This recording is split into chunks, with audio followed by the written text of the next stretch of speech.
Welcome back, everyone. I am Brian. You are Chords and Notes Nation. This is Dan Vasc with his version of Number of the Beast by Iron Maiden.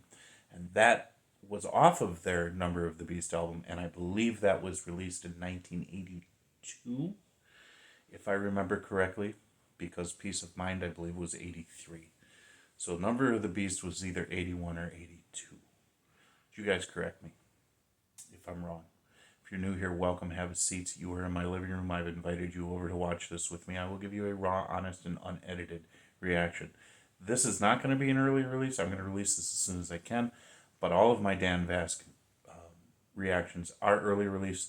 Some of them are exclusively only on Patreon. So the early release and the exclusives are on patreon.com/Chords and Notes Nation. Go check it out. Let's get started. To you, O earth and There we go. woe to you, O earth and sea. For the devil sends the beast with wrath, because he knows the time is short. Let him who hath understanding reckon the number of the beast, for it is a human number.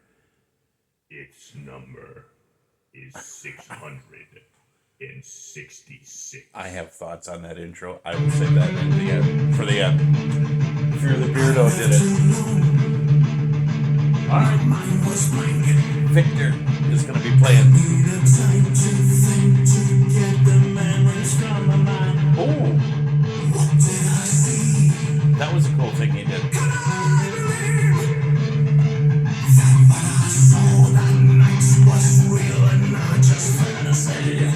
Ooh. There we go. Victor.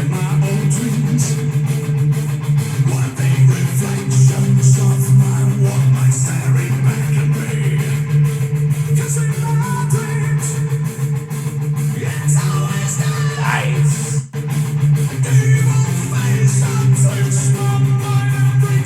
Here we go. Here we go.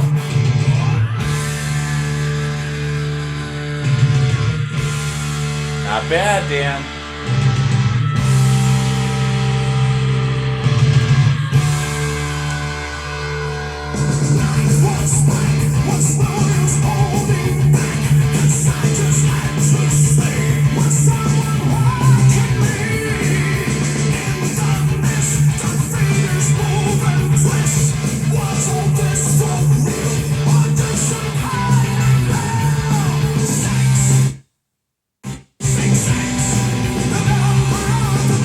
I didn't do that.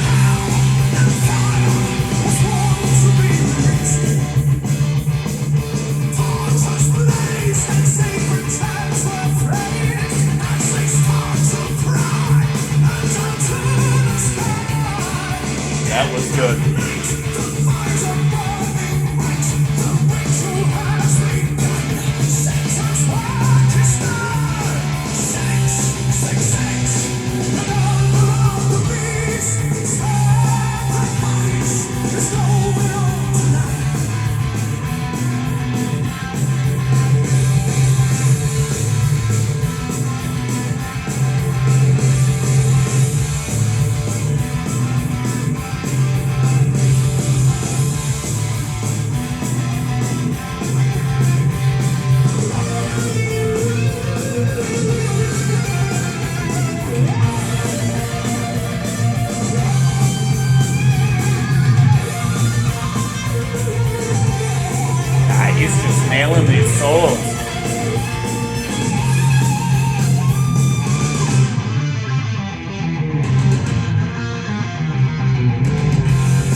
Oh, I like how he said that.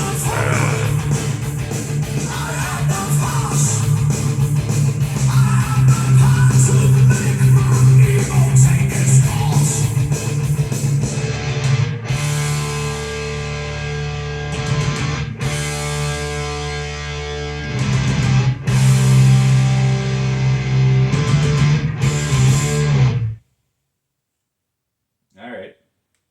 All right. We'll leave it at that. Okay. Cool. Cool. You know, that's always one of those songs that people struggle with because of the subject matter, and people of the Christian faith especially. You know, is this glorifying? Because it talks about the number of the beast and mentions Satan and all of that. At the same time, it kind of is. It's somebody who's living during the end times. So it's kind of the perspective of the lyrics. I'm not going to get into that. It's to me that's I don't want to waste my time thinking about it. It's a classic Iron Maiden song. Not one of my favorites because they've got so many that are just fantastic. That eventually, you know, as time goes on, you find other really good ones, and some of these just kind of fade off into the nostalgic memory. But all right, so here's what I'm gonna do. I'm gonna start at the beginning. Fear the Beardo did the intro, and it was cheesy as hell, man. I just did not care for that because it was like, oh my god, like the original intro was just so amazing, right? From the original track, this one was just it was like, yeah, no, no, no, no, we didn't need that. I mean, it had to be there because of the it's part of the song, but oh my god, that was just like, oh no. Victor nailed it. I mean, hey, you've got Dave Murray and Adrian Smith on guitar. Those two are just a phenomenal duo. They're phenomenal individual guitar players, but together they've made all these wonderful compositions for decades, and he's nailed their playing exactly. I mean, just spot on. And then of course he's playing Steve Harris's parts on bass, and we all know what a great bass player Steve Harris is. So I mean, Victor, man, dude, dude, really? You're that good? I mean, I knew you were good, but you're that good? It's about time that Dan chooses another Iron Maiden song, for goodness sake. So now that segues into, well, okay, whoever did the drums here did a fine job. That was Clive Burr on the original. At that point, Nico McBrain had not entered the band. Clive Burr was pretty good. Not bad at all, to tell you the truth. But Nico's, we all know. Okay. And now there's Dan singing Bruce Dickinson's part. Now, Bruce is such a theatrical, phenomenal vocalist. And especially early on with all of that youthful energy that was in his voice, and being able to, those high notes, and sustain those long notes as well. All that repertoire. It wasn't all in this song, but you guys know what I mean. And so Dan comes in and he sings Bruce's part just wonderfully. But here's what I loved about it, okay? Dan did something, he did a new Dan thing. All right, now those of you who are new who are watching this and you don't know that I've coined the phrase, it's just Dan doing Dan things, okay? Because that just, it sums it up.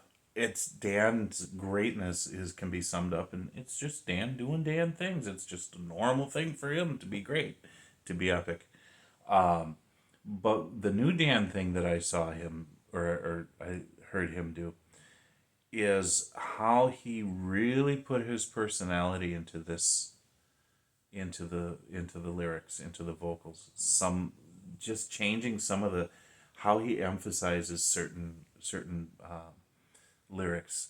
I love that part towards the end where he sang through his teeth, and just different things like that I haven't seen him do before.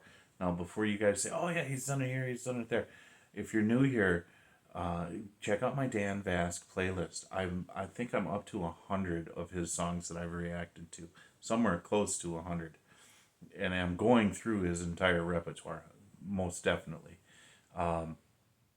And I have yet to hear him perform a song like this one. He's done some amazing performances, especially with more of the operatic stuff that he's done. The pure opera, like the Phantom of the Opera, the two songs he did, those performances were wonderful. Music of the Night was just absolutely world class in my opinion. And he's also with the metal that he sings, that he covers. It's he's chosen some. Boy, that's bothering me. Sorry, guys. Raw, honest, and unedited as always. Black One, Fire and Steel. That one. Oh my God, that was just such a metal opera type performance, right? And especially that note that he hit and sustained at the end for God, seems like a minute it was. So it's not that he's not done tremendous epic things vocally, but this had more. This had more